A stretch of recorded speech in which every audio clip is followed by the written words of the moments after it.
Today we are showing you how to make our Crockpot Pizza with a low carb option. Oh, we're having a whole lot of fun. This is way stickier than it's ever been before. So of course, because we're doing it on TV.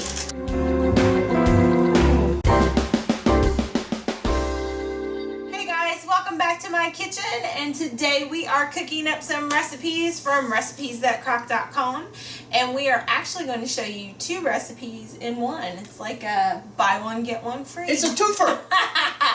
No, we are going to show you how to make Crockpot Pizza. And then if you are a low carber, we're going to show you how we make our low carb pizza crust. If you're not a low carb person, you could just use whatever pizza dough you like to use for homemade pizza. And I'm telling you right now, I am a picky pizza dough kind of guy, and I prefer a thin crust over a thick crust. Sorry for all y'all Chicago pizza fans and stuff like that. I like a good thin crust, a little crispy, and to me, on the low carb side of things, this is where I go. Yes. You know, people do like the whole cauliflower crust and stuff. I was just talking to a buddy of mine today. He's like, what are you doing? I'm like, well, we're getting ready to tape a couple shows. One of them's going to be Crockpot Pizza. He's going, oh, you're going to have to let me know how you do that. He goes, do you use cauliflower? No. Like, nope, not for this one. He goes, so no. good. And if you're wondering, we also are not going to use what's called the fathead pizza crust, because we're not going to do all the getting the mozzarella to the perfect temperature and all that. The only fathead you're going to see right there. Oh, now.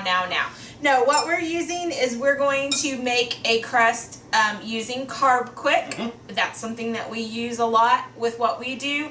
You could potentially make this same recipe probably pretty similarly with Bisquick if you are a non-low carb person. Or what we used to do prior to going to low carb is you can get those little boxes they're made by Jiffy of pizza dough, or just even sometimes there's like a Martha White mix of pizza dough that you could do the same thing that we're doing here with and make your own pizza dough. So there's all those kinds of options. But to get started today, we have 1.5 cups of Carb Quick, and then I added about 1/2 teaspoon of salt in here, and I'm going to add a teaspoon, actually I'm going to add 2 teaspoons, I'm sorry, of our Italian seasoning or pizza seasoning. It's just kind of got all those Italian herbs in there. Oregano. Yeah. And so I'm just going to mix that up, and to that, Carb Quick calls for their regular pizza crust to add 1/3 cup of hot water. I have never been able to get a dough to consistently come together with that little of water. Usually for me, it's more like 2/3. So what I would do is I'd fill your measuring cup up with 2/3 hot water and pour it and stir it until a dough starts to form.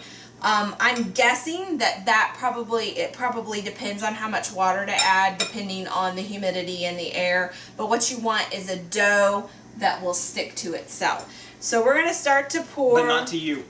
Right, so I'm going to show you what 1/3 looks like here in a minute, so you can kind of see how it's not quite, it's just too crumbly, at least for my taste. You know, I really like it when you're cooking these videos with me. Why? Because right now you're doing all the hard work. Oh, yes. I'm still on the injured list. Yes. I'll be good soon. Yes. So if you see that, that's 1/3 cup in there, and that's just way too crumbly. So I'm going to go ahead and add the other 1/3 in there. So this is 2/3 hot water. Ultimately, you just need to add hot water until you can get a dough that sticks to itself. But not to you. Right. So here we go. So it is nice and sticky now. So what I'm going to do is I'm going to turn this out onto, hold that for me right now. I'm going to turn this out onto a piece of parchment paper that I have laid down here on my counter. I love these little already pre-cut parchment paper squares. I'll put a link of that in our influencer shop so you guys can see exactly what I use. I absolutely love that. What you're going to do is just knead it just a little bit, which is just kind of getting it all put together. I need you now. And then you put your big dough ball in the middle of your parchment paper and take more than words can say. I need you now. Whoa, whoa. Then you take your other piece of parchment paper. I got nothing to do. I think I'd sing Here, a song. go wash the dishes. I'm on the engine. Yeah. So, oh, Close enough. My goodness. Your theory is if you break it, then you don't have to worry about it. What you can do while I am rolling this out into a crust that will fit in there, is you can pour the butter and make sure it coats all of the bottom of the slow cooker. I will do that very thing. So he's taking 2 tablespoons of butter and he is pouring that on the bottom because we like a nice buttery As you can see, our Cuisinart's a little scarred up. Yeah. She's been used quite a bit. She's about on her last leg, I think. Yeah. The pot anyway, the element's fine. So you just use that parchment paper to help you kind of spread this out. There's a spot that you don't want to go to. Okay. And it's really easy to roll out or even just smooth out pieces of all of this. And then if you have places that it's like bigger over here and not over here, all I do is I just literally, like, you can throw that away now. I just cut off part of this and put it on the other piece and just push it right in place. So now we have our nice pizza crust. So do you want to do this? Go ahead. So what we're going to do is we're just going to flip it and put it down into the bottom of our slow cooker. Now, Yeah, I definitely don't want to be doing this. yeah, we like our non-stick slow cookers. The butter here, oh, I'm sorry, I moved it. The butter here is for flavor, not really to keep it from sticking. However, I haven't tried it without the butter because we've always done it for flavor. So if you're using a traditional slow cooker and you don't want to use the butter, you might just really make sure that it's sprayed really well with some sort of oil so that it doesn't come off. Okay. So this is way stickier than it's ever been before. So of course, because we're doing it on TV. So I think it's going to stick to my parchment paper. But you can just put you those can just pieces push it. kind of like a little jigsaw puzzle. Yep, it is way stickier than it has ever been before on me. So, and I just made it this afternoon. Again. No, but when we're traveling in the RV, I make this all the time. It works out real good.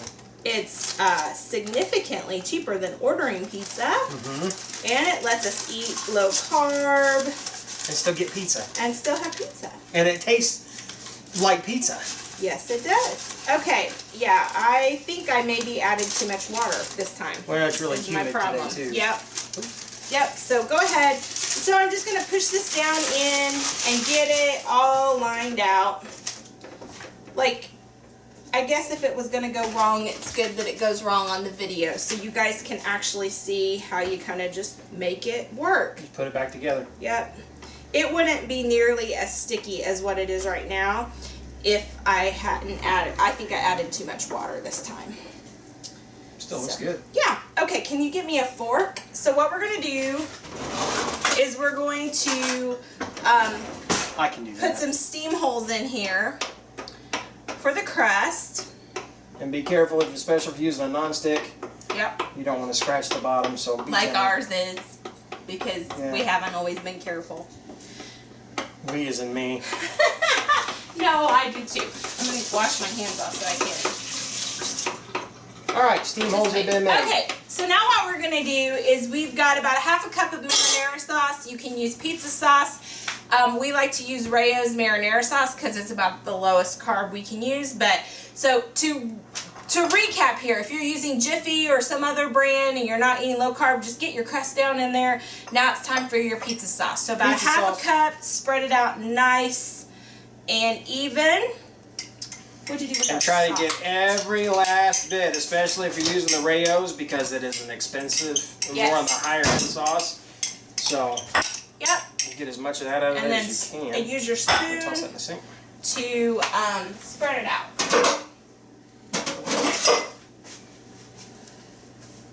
So the bad news, like y'all know, I fell off the ladder and hurt my wrist the other day and my butt. Luckily, I didn't need a sling for my butt. Otherwise, my butt would have been in a sling. But I can still play guitar. Yes, he's getting better. He's getting better, so we're very happy about that. You're just happy you didn't have to take me to the hospital. Well, that too. I'm happy you're like still moving around after that fall. We were all really, really scared. So now it's kind of up to you what your toppings are. We like to use ground sausage. Lots and lots So of we sausage. have a pound of ground sausage that has been browned and drained, so that can go in there. 1 pound of browned ground sausage. And then we also have 4 ounces of mushrooms. I thought I had pepperonis, but I can't seem to find them. So we're going to just go with sausage and mushroom, and then we're going to top it with about a cup and a fourth of mozzarella cheese. It really is to your taste. If it was up to me, it'd be like 2 pounds of cheese. I'm a big fan of that mozzarella. Go ahead. Okay, so now we're just going to sprinkle. We also have put green bell pepper on here. We have also bacon. Well, you could do it that way. Everything you could is better than also put olives. So ham, pineapple. If you're one of those weird kind of people. Hey, weird. You we love could start. that. We could stir. Well, I'm a weird people. we could always stir that debate down in the comments below and say, what's your favorite pizza What's your topping? favorite pizza topping? And then the sub comment would be, are you pro or anti pineapple on your pizza? See, to me, pineapple pizza isn't as controversial as like doing something like barbecue chicken pizza, because to me, which is amazing. like I can get behind like a Hawaiian type. You missed a mushroom. Oh, okay. Okay. So what we're gonna do is we're gonna track down a lid here in between this, but we are going to turn. Oh, you found it. This isn't plugged in. It's probably because we're going to move it. So what we're going to do is we are going to put this on high, and we are going to cook it on high for about 1 hour to 90 minutes. What you're going to be looking for is for that crust to actually get done, especially in the center. So you can kind of use a knife to learn and that kind of thing. I'm just going to stand here and be noisy. It sounds like it. And so, are you going to snap or something to get us to where we have the done pizza? Are you ready for me to snap? I'm always ready, honey. Oh. Well, in that case, we'll come back with a fresh pizza for y'all in 3, 2, 1. And our pizza is done. And if you'll notice, there's some of it missing. Yes, and Addie and I blame the child. Addie and I were hungry. Addie will defend me. Anyhow, so, and also, I will say this pizza is better, or sets up better if you let it cool for a while so that the crust can really kind of get in there. And then you can always, I would say, I'd let it cool for at least a half an hour after you're done cooking. But people don't always like to wait that long. So if you eat it like straight hot as soon as it's done, the crust will be a little bit more crumbly than what you're used to from a traditional slice of pizza, but once it actually cools off a little bit, then it's great. So I'm trying to, I can't move the slow cooker. You can move the lady. I should have thought about this before I did that. Okay, so here we go. There we go. See how it sticks just right together? Look at perfectly. Pizza. Now, inevitably, I'm going to get the question from somebody that says, well, why wouldn't you just make this in the oven? And the answer is, when we're home, we make it in the oven all the time. But sometimes, like real soon, we're going to be traveling. Yes. And if you have like kind of followed along with us with our trailer, then you understand that we have an easy bake oven in our trailer. And yes. And you don't want the trailer getting hot and everything. No. So we use our Ninja in particular like constantly when we're on the road. It is our oven, it's our skillet, it's our slow cooker, it's everything. Right. The only thing we don't make in the Ninja is ice cream because they don't have a setting for that yet. So what I tell a lot of people is everybody from our audience of folks who are truck drivers to college. I'm not waiting on you anymore. Go ahead. To college students, to even people who have their oven out or don't want to like cool their home back down after heating their oven up. love to make oven type recipes in a slow cooker. And you can do that in a traditional slow cooker too. It doesn't have to be a Ninja style slow cooker. So how is your pizza, dear? I know it's good because Addie and I already had these. That's delicious. I like my pizza on the saltier side. All that sausage definitely did that. Well, it's also that salt in the crust. That's why we added salt to the crust, because I really like it to have a little bit like a savory, and that's also, my mouth is full. How rude! Why we like to add the seasonings to the crust and not just make it taste like just a generic crust. We like to have that pizza crust to have flavor. So even if you're using like a Jiffy mix or another kind of mix, I still would recommend adding the Italian seasoning and maybe a little bit of salt. That's kind of up to you. But make it taste like you want it to taste. Yes, totally. And yeah, the toppings are are totally stealable, apparently. The toppings are totally up to you. You can do any kind of toppings that you want. Anchovies? Anybody like anchovies? Now, the more toppings you add, the more difficult it's going to be for your crust to get done. So just kind of keep that in mind. So, I like it. yep. But it's yummy. And see how it's got that nice buttery crust on the bottom right there? Butter. Very yummy. Very yummy. I like it. Yeah. You started to do it with a fork hand. That wouldn't have been cool. Hey, if you like what you're seeing here, down below, you can see a little thumbs up thing. Looks like that. Click. Don't click this one. Click that one. And let us know if you like or dislike these videos. Hopefully you like them. And if you have not become a member of the Crock Posse, down below is a little subscribe button. Click it and then welcome to the family we lovingly call the Crock Posse. Also, there's a little bitty bell right next to it. We call it the ding-a-ling. If you click the ding-a-ling, this ding-a-ling will let you know right away when we're going to have a new video. We try to have them up quite a few times a week. And also, whatever you do, laugh often. Eat good food. And speak life. Bye, guys. Are you happy? And I know it. Hi, welcome back to another edition of Cooking Chris's Dishes. What? I was going to start. And Oh, you started. It's sorry. Okay. No, ladies first. Welcome back to my kitchen. Oh, we're still taping. What are you still doing here? We're done. Cut. If you want to see the latest, click on the left right here. If you feel like subscribing, click on the right, my dear. And if you think we're funny enough to send us money, click the Patreon.